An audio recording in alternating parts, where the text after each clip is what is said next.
আসসালামু আলাইকুম এভরিওয়ান, আমি ট্রেড উইথ তানভীরের পক্ষ থেকে আমি তানভীর আপনাদের সবাইকে আমার নতুন ভিডিওতে স্বাগত জানাচ্ছি। আজকে আমি আপনাদেরকে 15ই সেপ্টেম্বর 2024 অর্থাৎ সপ্তাহের প্রথম দিন রবিবারের মার্কেট নিয়ে আলোচনা করব এবং কিছু গুরুত্বপূর্ণ বিষয় নিয়ে আলোচনা করব। আশা করি আমার ভিডিওটি ভালো লাগবে।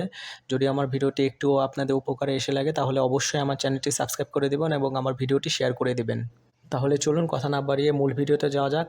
আজকে 15ই সেপ্টেম্বর 2024 রবিবারে মার্কেটটি কারেকশন দিয়ে শুরু করলেও এই কারেকশনের মধ্যেও রয়েছে পজিটিভনেস, সেটি আমি পরে আলোচনা করব। আজকে ডিএসসির মূল সূচক প্রায় 14.75 পয়েন্ট নেগেটিভ ছিল। ডিএসসির সরিয়া সূচক আবার 1 পয়েন্ট পজিটিভ ছিল এবং ডিএসসি 30 সূচক 15.22 পয়েন্ট নেগেটিভ ছিল। আজকে বাজারে কিছু বড় বড় মূলধনী কোম্পানির জন্য বাজারে কারেকশন এসেছে। আজকে বাজারে 668.90 কোটি টাকার শেয়ার হাতবদল হয়েছে, যার মধ্যে দাম বেড়েছে 167টি শেয়ারের দাম এবং কমেছে 181টি শেয়ারের দাম এবং দাম অপরিবর্তিত ছিল 46টি শেয়ারের দাম। গতকালকে টেক্সটাইল সম্পর্কে একটা ভালো নিউজ আসার কারণে টেক্সটাইলের ভালো পরিমাণ দাম বৃদ্ধি লক্ষ্য করা গেছে। এখন আমি আপনাদেরকে প্রথম যে নিউজটি নিয়ে আলোচনা করব সেটি হচ্ছে রোববার দর বৃদ্ধির শীর্ষে 10 শেয়ার। আজকে দর বৃদ্ধির শীর্ষে যে 10টি শেয়ার ছিল তাদের মধ্যে রয়েছে SK Trims, Desh Garments, Y Max, Sea Pearl Hotel, Emerald Oil, HR Textile, Central Pharma, Orion Infusion, Sonali Paper এবং কেডিএস অ্যাক্সেসরিজ। এর পরবর্তীতে আমি যে নিউজটি নিয়ে আলোচনা করব সেটি হচ্ছে রোববার লেনদেনের শীর্ষ থাকা 10 শেয়ার। আজকে শীর্ষ লেনদেন করা প্রথম শেয়ারটি হচ্ছে লিন্দে বিডি। পরবর্তী শেয়ারগুলো হচ্ছে Sonali Aansh, Amin phone, Agni system, Orion Infusion, Sea Pearl hotel, NRB bank, BRAC bank, Islami bank এবং সোনালী পেপার। আপনারা চাইলে এই শেয়ারগুলোর দিকে নজর রাখতে পারেন। এখন আমি পরবর্তী যে নিউজটি নিয়ে আলোচনা করব সেটি হচ্ছে শেয়ার বাজারে বাউন্স ব্যাক, পতনের মধ্যেও উত্থানের আভাস। এই নিউজটিতে বলা হয়েছে যে গত 3 কার্য দিবসে শেয়ার বাজারে সূচক ও লেনদেনের মধ্যে ইতিবাচক প্রবণতা লক্ষ্য করা গিয়েছিল, সেটি আজকেও অব্যাহত ছিল। আজকে সূচক কিছুটা কমলেও বাজারে ইতিবাচক প্রবণতা দেখা গেছে।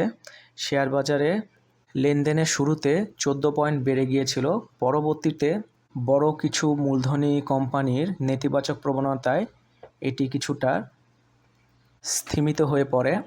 একটা সময় বেলা 12:15টার দিকে সূচক প্রায় 38 পয়েন্টের বেশি কমে যায়।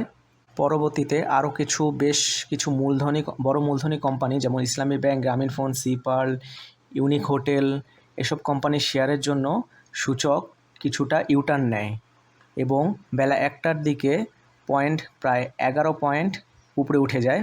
কিন্তু ওই বড় কিছু মূলধনী কোম্পানির নেগেটিভ প্রবণতার কারণে সূচক 14 পয়েন্ট মাইনাস দিয়ে শেষ হয়। বাজার সংশ্লিষ্টরা বলছেন যে টঙ্গী, আশুলিয়া, জয়দেবপুর এসব শিল্পাঞ্চল এলাকায় শ্রমিকরা অসন্তোষের জন্য শেয়ার বাজারে নেতিবাচক প্রবণতা লক্ষ্য করা গেছে। আশা করা যায় আগামী 2-1 দিনের মধ্যে পরিস্থিতি স্বাভাবিক হয়ে যাবে এবং শেয়ার বাজারে সামনের দিকে অগ্রসর হবে। এছাড়াও আজকে একটা বড় নিউজ ছিল যে যুক্তরাষ্ট্র সরকার বাংলাদেশের সরকারকে $200 মিলিয়ন সহায়তা করছে এবং পোশাক শিল্পের উন্নয়নে দেশটি ইতিবাচক মনোভাব দেখা দিয়েছে। যার ফলশ্রুতিতে গার্মেন্টস সেক্টরে ভালো একটা উত্থান লক্ষ্য করা যেতে পারে। আশা করা যাচ্ছে যে আগামী কয়েকদিনের মধ্যে মার্কেট ভালো হতে চলেছে বা এই সপ্তাহের শেষের দিকে মার্কেট অনেকটা ভালো পজিশনে যেতে পারে। এর পরবর্তীতে আমি যে নিউজটি নিয়ে আলোচনা করব সেটি হচ্ছে ব্লকের 60 কোম্পানির বড় লেনদেন।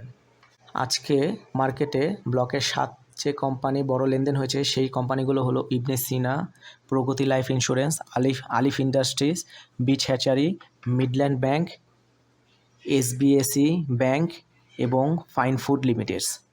আপনারা চাইলে এই 7টি কোম্পানির দিকেও নজর রাখতে পারেন। তো এই ছিল আজকের মতো নিউজ। তো আমি প্রতিদিনই কিছু না কিছু শেয়ার নিয়ে আলোচনা করি, তাদের টেকনিক্যাল এবং ফান্ডামেন্টাল অ্যানালাইসিস নিয়ে আলোচনা করি এবং তাদের টেকনিক্যাল চার্টের মধ্যে সাপোর্ট, রেসিস্ট্যান্স এগুলো কোথায় আছে সেগুলো বের করে দেওয়ার চেষ্টা করি। ওই ভিডিওগুলো আমার দেখতে পারেন। যদি কারো সমস্যা থাকে বা কোনো ফান্ডামেন্টাল নিউজ বা কোনো শেয়ার নিয়ে আগ্রহ থাকে তাদের সাপোর্ট, রেসিস্ট্যান্স জানার জন্য, তাহলে অবশ্যই আমার কমেন্ট বক্সে কমেন্ট করতে পারেন।